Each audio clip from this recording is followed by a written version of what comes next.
Salut tout le monde, c'est Max LFCB. Aujourd'hui, on se retrouve pour débriefer FC Barcelone contre Com. Le débrief, c'est maintenant. Ok les mecs, j'espère que vous allez bien. On se retrouve pour débriefer ce petit match. FC Barcelone contre Com, victoire 5-0 du FC Barcelone. Franchement, première chose à dire, Fermin Lopez. Fermin Lopez, je pense que vous l'avez vu. Quand je vous dis, il y a des chiens qui attendent sur le banc, qu'on leur donne une seconde de temps de jeu. Et ils vont tout donner. Et c'est un mec de A à Z. Il a joué 60-70 minutes. De A à Z, il est à fond. Parce qu'il sait que des matchs comme ça, d'habitude, le titulaire, c'est Daniel Mo.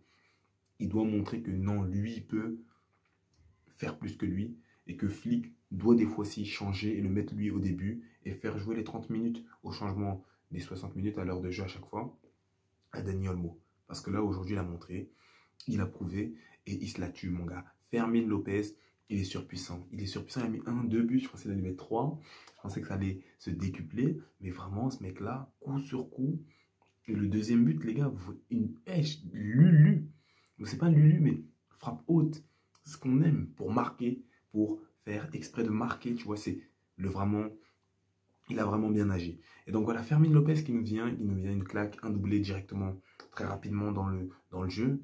Lamine Yamal aussi trop fort. Les gars, c'est de la pureté, c'est de la pureté. Parce que là, s'il soigne ce ballon d'or, il le prend. Ils vont en soigner 10 d'affilée parce que la vie de Maras, il est anormalement fort. C'est que ce mec-là, je l'ai vu. On l'a vu progresser. Il est bon. Les gars, là, c'est anormal. C'est anormal. Il a un niveau de chevreuil, d'écureuil, Ouais, on dirait le mandarin dans Iron Man. Il est trop fort, les gars. Il est bien fort. Il vient, il dribble. À un moment, il en met un dans le vent, zoua, zoua. Ça, c'est trop marrant. Je vous jure, même moi, je le fais en match. C'est trop marrant de faire ça. Tu te caches, tu fais carré, tu vas à gauche, comme un petit vicieux, paf, tu vas à droite, fais un petit centre. À un moment, il rate une passe à Ferran Torres. Ferran Torres lui dit, wesh, mais en retrait, il lui dit, ah le bâtard, je vais te mettre un petit extérieur, il ouvre ses gros yeux globuleux. Mais donc voilà, les gars, ça a vibré. Rashford, parce qu'on sait qu'il n'y a pas Lewandowski qui sera disponible en 9. Rashford, il n'y arrive pas encore bien en 9. Il lui faudra un petit rodage. Donc, le début de saison va être un peu dangereux dans ce style-là. Lamine aussi qui met son but. Rafinha qui aussi, c'est un mec, j'ai toujours dit l'homme du Barça. C'est-à-dire que même dans des matchs comme ça, il arrive à te mettre un but, une passe D. Il est là, il s'offre pour le club. Et vraiment, c'est des gens comme ça que j'ai envie de voir dans mon équipe. Je veux même pas les meilleurs joueurs du monde, ça m'intéresse même pas. Je veux des gens comme ça qui s'offrent, qui se donnent, qui se sacrifient pour le club. Et ça se voit. Parce que Rafinha, Fermin Lopez, ils ont été très bien récompensés. Fermin Lopez, c'est l'un des gars qui entre avec une Leda. C'est impossible qu'il ne soit pas impliqué. Rafinha, il a toujours une Leda pour le club de montrer que non, les gars, je vais aider, je suis l'homme du Barça. Ils sont toujours impliqués. Et tu vas toujours les voir, ces mecs-là. Que si ce n'est pas dans les buts, ça va être, ils ont apporté un but. Et maintenant, tu guettes les stats. C'est fortement récompensé. Hein. Fermin Lopez doublé, Rafinha un but, une passe D. Tu vois pas. Donc, parce que tellement ils ont envie, ils ont faim, ils se la tuent pour le club. Donc c'est des mecs, voilà, 5-0. Lamine aussi qui a mis doublé. Ok, donc j'avais même pas vu de Lamine a mis doublé. Et voilà, Fermin doublé, Rafinha un but, une passe D. C'est exceptionnel. 5-0. Mais il faut revenir sur maintenant l'aspect négatif. Maintenant qu'on a bien encensé tous les joueurs. Pedri aussi, toujours aussi constant, toujours aussi fort. Frenkie de Jong, il m'a fait vibrer un moment, il se branle en défense, il prend la balle, il fait feinte à gauche, feinte à droite. Mais vraiment, ça fait plaisir de voir qu'il y a un calme, vraiment, il y a une sérénité dans leur esprit qui n'est pas apporté par Araujo. Araujo, on va en parler. Araujo, voilà, donc. Araujo, ce qui est bien, c'est l'aspect physique, c'est l'impact. C'est qu'un mec, tu vas pas le bouger, et il va bouger les petits défenseurs de merde. Donc, c'est dans le bon. Et des fois, même, il faut aller à la bagarre, il va venir, il met son œil, il a saigné. Donc, ça veut dire, Araujo, vas-y, ça c'est bien. L'autre truc, c'est le positionnement de ce mec. À un moment, on met une passe en retrait au gardien. Araujo, il est sur la passe. Ça va en corner. Finalement, Koubarsi il contre. Ça va en corner. C'est-à-dire que le positionnement de ce mec-là, il est hasardeux. La prise de balle, parce que maintenant, tu es un défenseur central, mais tu dois pouvoir prendre la balle, avancer vers le jeu et trouver une passe qui est cohérente. Tu dois rester cohérent même si tu as un décès. Il ne sait pas faire ça. Il ne peut pas le faire sous pressing, parce que ça va être toujours sous pressing. C'est que la balle vient d'un côté, tac, on fait un tour, ça arrive à ton décès.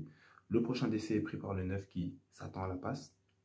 Tu dois remonter avec le ballon et trouver l'un de tes milieux ou même l'un de tes ailiers ou le 9 s'il a décroché. Tu dois trouver une passe cohérente. Donc ça veut dire que quand tu prends la balle, tu te mets déjà dans un état où si tu ne peux pas continuer le coulissement et continuer à donner la balle vers ton autre décès, tu dois pouvoir trouver tout simplement par le dribble, en avançant, balle au pied, une autre solution annexe. Alors je ne peux pas le faire. Et c'est quelque chose qui est extrêmement demandé dans toutes les équipes mobiles, surtout les équipes qui jouent en 4-2-3-1, évolutifs comme le Barça. Donc ça veut dire que là, ici, on a un gros point noir. Parce que c'est de la stabilité, c'est de la confiance, c'est de la sérénité qu'on perd. Là où Inigo envoyait des passes D, des fois, directement. Contre l'Atlético, vous vous en souviendrez. Il envoie des passes D directement. Donc ça veut dire, voilà. Alors aujourd'hui, déjà, une sérénité qu'on perd. John Garcia, il nous a rajouté une certaine sérénité, mais sur les relances, il y a des choses à corriger. Donc John Garcia, on y reviendra, mais voilà, il y a des choses quand même à corriger, mais c'est quand même une certaine sérénité. Il fait ses petites parades, quand il prend la balle, voilà, il met en confiance. Mais certaines relances, c'est pas trop ça. Mais ça va se corriger. Je pense qu'au bout d'une saison, ça sera plus présent. Mais voilà, c'est encore, comme j'aime le dire, un manque de maturité. Et le gars a juste besoin de jouer un peu plus longtemps avec le FCB. Et voilà, ça partira.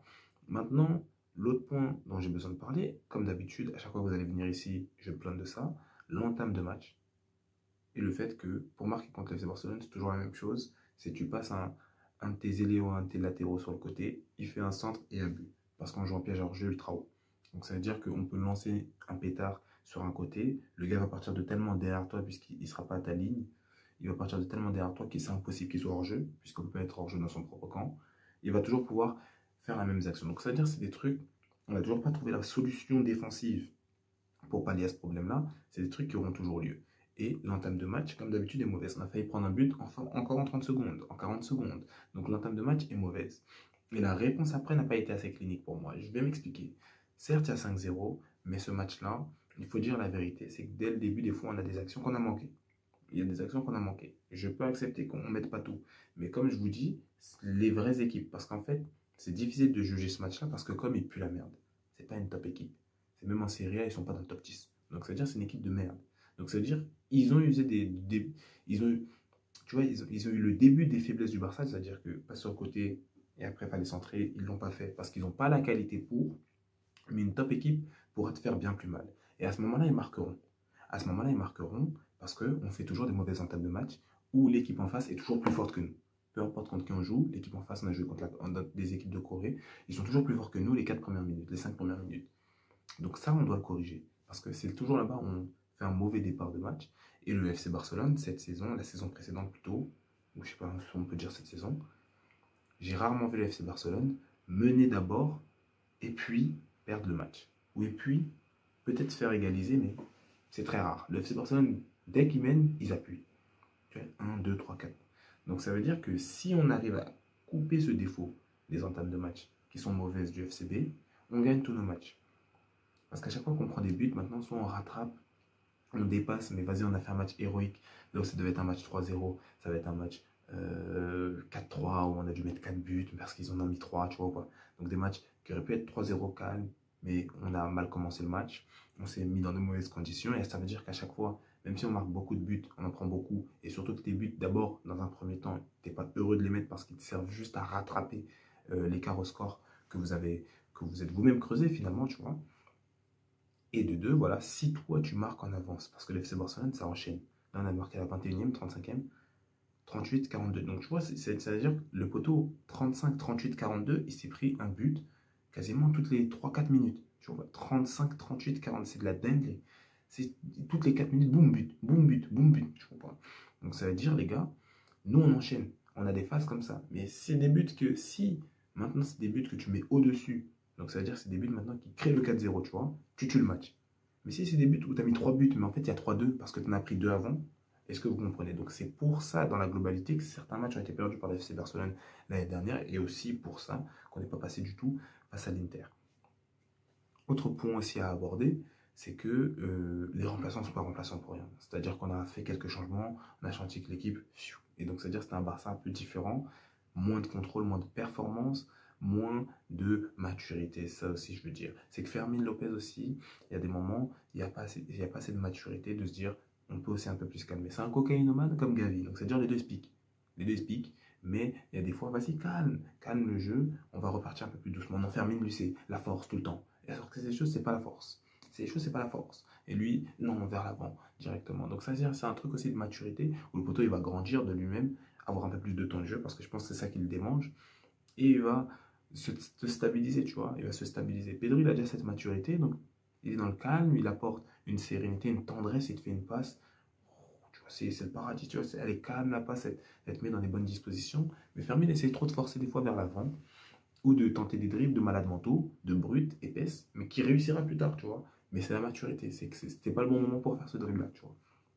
Sinon, sur les remplaçants, voilà, il faut aussi parler sur un point important du match, c'est qu'il y a un moment, s'il n'y a eu que 5-0 et qu'il y a eu 4 buts en première mi-temps, un seul en deuxième mi-temps, c'est pour une bonne raison. C'est qu'en deuxième mi-temps, comme ils sont rentrés quand même avec un certain orgueil, de se dire on va prendre 10-0 dans ce match-là. Et ils ont fait des phases, il faut confisquer la balle des 8 minutes, des 5 minutes. Et le Barça ne touchait pas la balle. Donc il y a un très gros problème. Soit ça vient du 4-2-3-1, qui est une formation axée vraiment offensivement et qui ne permet pas de bien défendre, surtout au milieu parce que ça crée souvent du brouhaha là-bas. Soit ça vient du joueur du Barça qui, finalement, est dans une mentalité allemande où la défense, c'est vraiment très secondaire. Parce que je vois le fait qu'on s'arrache, mais il y a un truc qui cloche, tu vois, il y a un truc qui cloche, c'est on s'arrache, mais on est un peu en retard, il y a toujours un petit retard. Donc ça veut dire que le système défensif du FCB, encore une fois, pas que sur la ligne du hors-jeu, mais aussi dans l'entre-jeu, il est à retravailler complètement. Parce qu'il y a des joueurs qui s'arrachent, mais bizarrement, on ne récupère pas la balle. Pas parce qu'ils sont cons, ça tous réfléchir, ils sont FCB. Mais parce que la manière de défendre, je pense, elle n'est pas bonne. Elle n'est pas bien réfléchie en 4-2-3. Qu'est-ce qu'on fait quand maintenant l'équipe adverse a la possession? Comment on doit défendre? Comment on place nos deux milieux, qui sont ici les 2-6, tu vois? Qui se met où? C'est pas clair, tu vois. Et quand Gavi et Cascade, ils sont rentrés, les deux se marchaient dessus. Les deux se marchaient dessus. Donc ça veut dire, c'est des trucs où, voilà, Gavi laissait le 10, Casado il vient ici, Bernal avec lui, voilà, et on sera dans le bon. Mais en tout cas, voilà, en tout cas, ça m'a fait quand même plaisir. Première mi-temps m'a fait beaucoup plaisir, surtout tu vois tes joueurs qui s'amusent. Et voilà, Rachi aussi qui a envoyé quand même, Rachi qui a envoyé une passe à Rafi. Donc ça veut dire, voilà, moi je suis content, l'homme du Barça a marqué. Rashford qui ouvre aussi ses stats. Il a mis son but au match dernier, il ouvre ici le stade des passes D. Donc voilà, aussi c'est plaisant pour lui. Et voilà, en tout cas, on doit progresser sur les mêmes points, mais il y a eu du mieux. Il faut faire juste attention de se dire que les 4 matchs qu'on a joués, c'est des matchs amicaux, pas d'enjeu, et surtout contre des équipes bien plus faibles que nous, qui ont quand même réussi à exploiter certaines faiblesses qu'on n'a pas corrigées de l'année dernière. On verra comment le championnat commence. Ça va commencer là dans une semaine. On sera derrière toujours les couleurs. Et voilà. J'espère que le débrief, en tout cas, vous a plu. N'hésitez pas à donner votre avis en commentaire. Tu likes, tu partages, tu commentes, tu t'abonnes. Donnez la force sur mon TikTok en description. Prenez soin de vous et des vôtres. Et à plus pour la prochaine vidéo.